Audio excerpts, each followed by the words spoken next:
Sekarang kan dia tidak tahu bahwa ini akan terjadi kebakaran. Kalau dia tahu, apakah dia tetap akan pacaran? Tapi dengan dia tidak tahu, jangan dinilai berdasarkan anaknya yang kebetulan terbakar. Tapi harus dilihat dari apakah pacaran dia wajar. Jika wajar, ya jangan dihukumkan. Tapi bahwa dia sangat menyesali, itu otomatis. Tapi bukan perbuatan yang salah, tapi timing yang salah. Kebetulan ini terjadi. Bu, tapi setelah diketahui anak-anaknya terbakar itu, Bu, si ibu malah asik main HP gitu, tetap tenang pembawaannya. Seharusnya sikapnya kan apakah betul tenang atau sebenarnya tidak tenang? Kita lihat apakah dia hanya mengalihkan kesedihan atau memang. Jadi menilai itu harus dilihat betul-betul apakah tenang ataukah dia main HP dengan tenang atau dengan kesedihan untuk menutupi kesedihannya. Tapi ini kan pro kontranya bahwasanya, Bu, anak-anak yang terbakar ini kan masih kecil, Bu, Batita, bayi 3 tahun. Nah, terus yang satunya lagi itu sebagai kakak anak paling tertua juga ikut terbakar. Itu tuh si ibunya malah tetap alasannya itu untuk kita nggak tahu nih, Bu, karena pembelaan dari versi ibunya adalah dia izin untuk membeli makanan. Tapi kalau dari tetangga bilang, masa membeli makanan sampai berjam-jam gitu. Begitu Ya, sering ibunya memang salah. Tapi apakah dia tahu bahwa akan terjadi? Jadi salahnya berapa besar? Kalau misalnya pergiannya sebentar, kita anggap tidak salah. Kalau dia pacaran tanpa dia ketahui, apakah seberapa jauh salahnya? Lalu kita lihat lagi, kenapa kok di rumah itu tidak ada orang dewasa? Itu yang jadi tanda tanya, bukan kepergiannya. Tapi katanya korban perceraian, Bu. Jadi si ibu muda ini yang berusia 23 tahun ini dia mengurus 5 anak yang dia dari 3 suami. Katanya kasusnya semua pada bercerai gitu, Bu. Sebenarnya faktor selain dia meninggalkan anak yang diduga katanya sibuk berpacaran, apa memang karena si ibu ini belum siap mental lahir batin untuk melahirkan 5 anak kecil-kecil, Bu? Sekarang gini, kalau memang dia tiap kali bercerai, artinya dia kan tidak terlalu cocok kan dengan suaminya. Karena itu dia terjadi perceraian. Sekarang tinggal bagaimana tanggapan dia terhadap anak itu. Apakah dia, ini anak saya tetap sangat saya sayangi, atau ini anak suami saya kan brengsek, ya udahlah, biar aja, walaupun dia juga beranggapan ini juga anak saya. Tapi ada anggapan bahwa ini anak suami yang tidak saya senangi, yang saya benci. Tinggal apa pandangan dia. Bu, tapi faktor pengaruh baby blues juga nggak sih, Bu? Atau idealnya baby blues itu hanya dialami oleh ibu yang habis melahirkan saja, atau itu seperti hanya apa? setelah melahirkan, karena ini ada pengaruh hormonal gitu.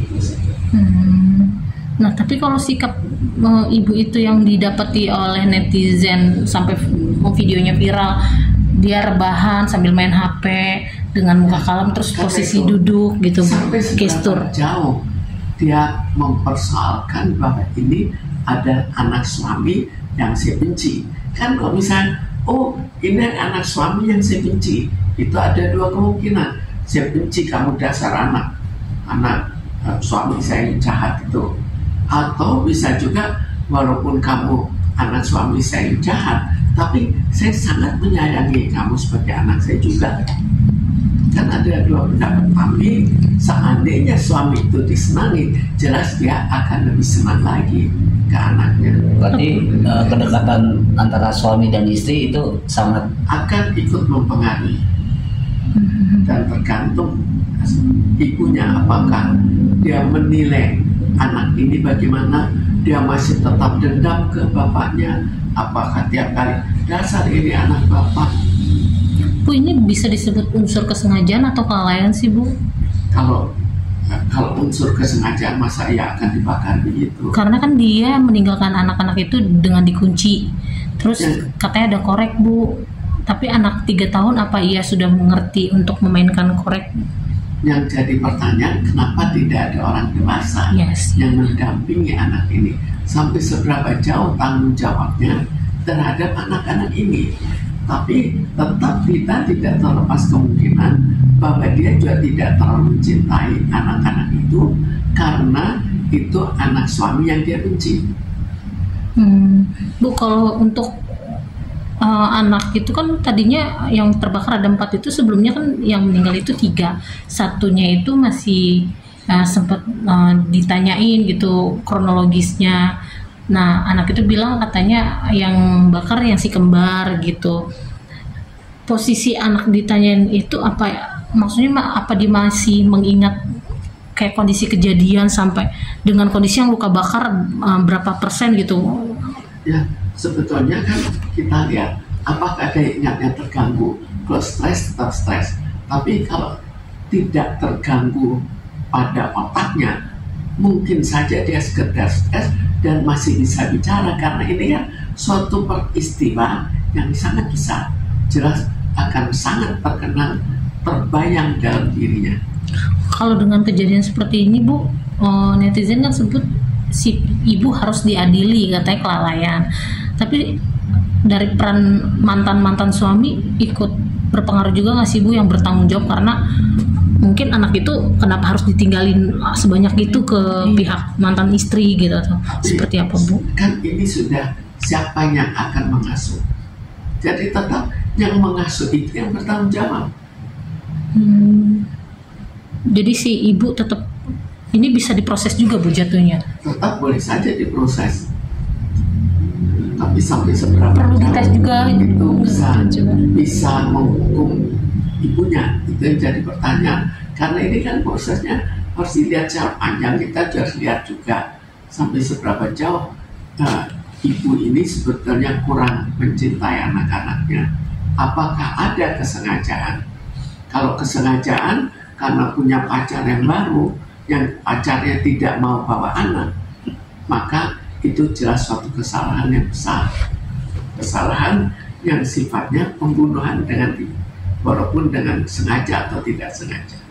Bu, ini protes kejiwaan juga nggak sih dari pihak si ibu yang berani meninggalkan anak sekecil itu dengan alasan beli makanan keluar berjam-jam?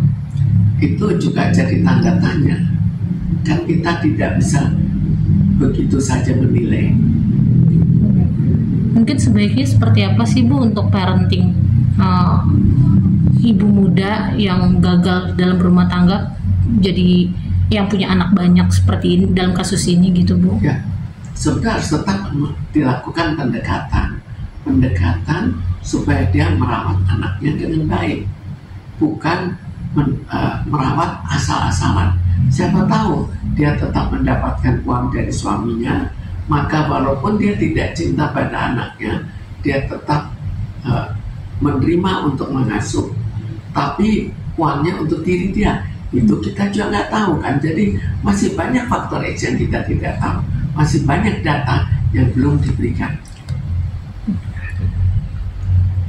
Oke, terima kasih.